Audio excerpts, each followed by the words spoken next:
Welcome back to this special edition of Moneyline. We're in conversation with Connie Mashaba of Black Like Me. All right, so tell us how the business started. When did the idea germinate? Okay, 1984, Herman used to work for a hair care company as a salesperson. He had decided that he's not going to be a 9-to-5 person.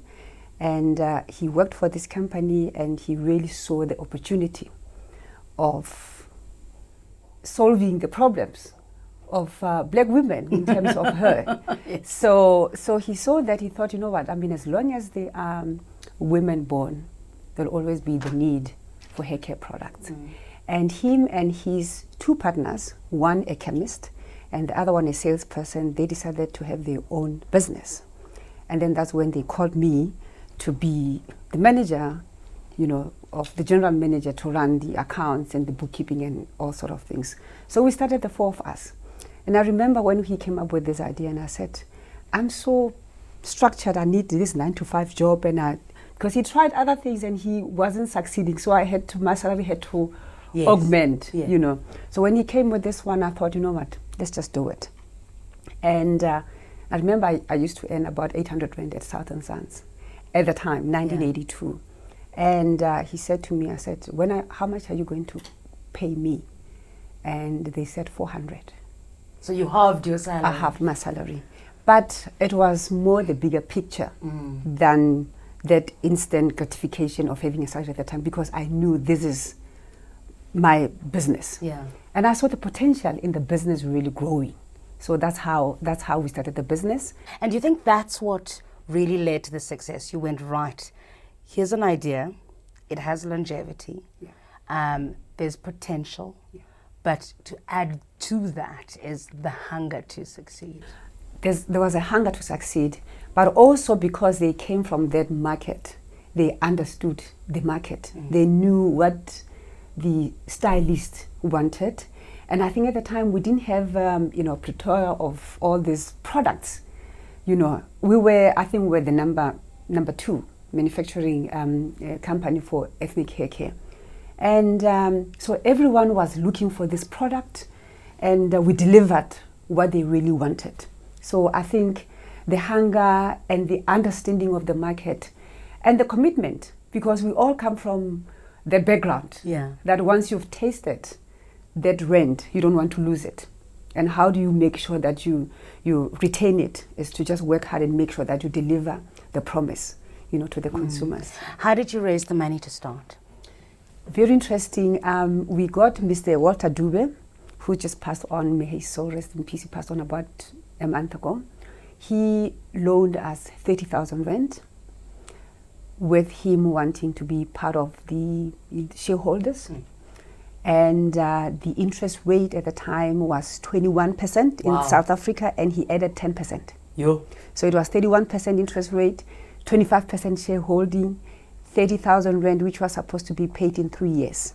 He drives a hard bargain. Yeah, but he also saw the potential, you know. And I think had it not been of him, we would not have had, you know, the business at the time, because the banks would not loan you. They needed a collateral at the time. And you won't believe it, we've still remained friends until his last day. And because of the way I ran the business, the office, we managed to pay his 30,000 Rand in 7 months. That's how we were so, everyone had their role. And we were committed and made sure that everyone succeeded in the role that he has been, or she has been given. Wow.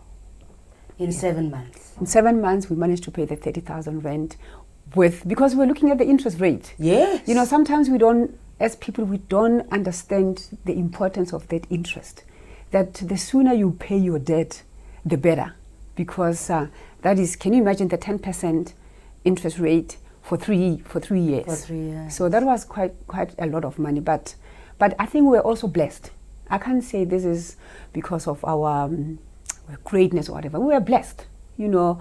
Things just happened, you know, for us at the time, you know, the business, the reception that we got from our stylists, the consumers.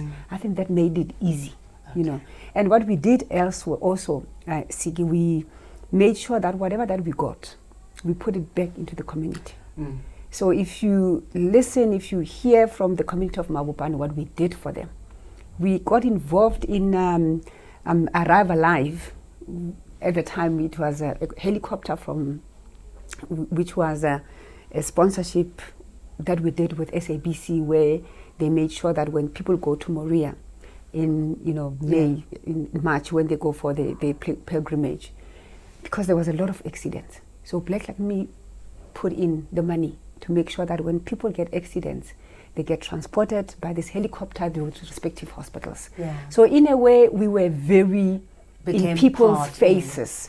So I think that's one of the things that really created the success that we have. I've always wanted to know this. Why Black Like Me? How did that name come up? In fact, Black Like Me came up with Mr. Dube himself, because he was a very well-read and well-traveled person. And he said, Black Like Me, it's a statement. It's very evocative. When you say Black Like Me, it was more about pride that we can do it as Black people. You know, it's a book, from the States, written by this guy who needed to understand and know how Black people live. And so it was very emotive, evocative word that we wanted to bring at the time, to say, here we are Black, there's Black pride, something that we could do for Black people that has never been done before, Back to the old days and the very, very early days. Were there times when you thought, I know we said there's potential here, but goodness, it doesn't feel like we're going to make it? Was there ever a time? I must tell you that we were very, very fortunate from the beginning. The graph was just going like this, really, until we had fire in 1993. We were doing everything right. We had built the factory, because we moved from the 200 square meter factory in Garankuwa to go to Mabopane. And we've always been very frugal in terms of not spending money unnecessary. So we had money put aside. But the day we had fire in the factory, I remember we were staying in Pretoria North, and then we got called that the factory is burning. And I said to Herman on our way, I said, you know what? God is telling us something. That life doesn't work like that, where everything can just go like this. So perhaps he's saying to us, slow down. I'm still around. It's not you who has all these things. So that is, we didn't feel that everything is crumbling. I remember when we got to the factory, the staff was crying, and the whole factory was, you could not get anything out of that. And we had just launched Beauty Skin, new products. So everything just went. And the office fortunately remained the same, it was intact. And everybody was crying, and Herman said, okay, I'm going out. Do you know that the very day he went to look for another factory? As this one's burning? As this one is burning, he went to look for another factory. And in 2 weeks' time, we moved to Midrand, a new factory, new machinery, new everything. So that ability in both of you to dust yourselves off, to go, right, disasters happened, but this does not define us. That does not define you. But also I think the important thing is to have reserves. Don't take all your money and do other things with it, because sometimes we have the business, but we don't put the reserves because we want to do everything, everything at once.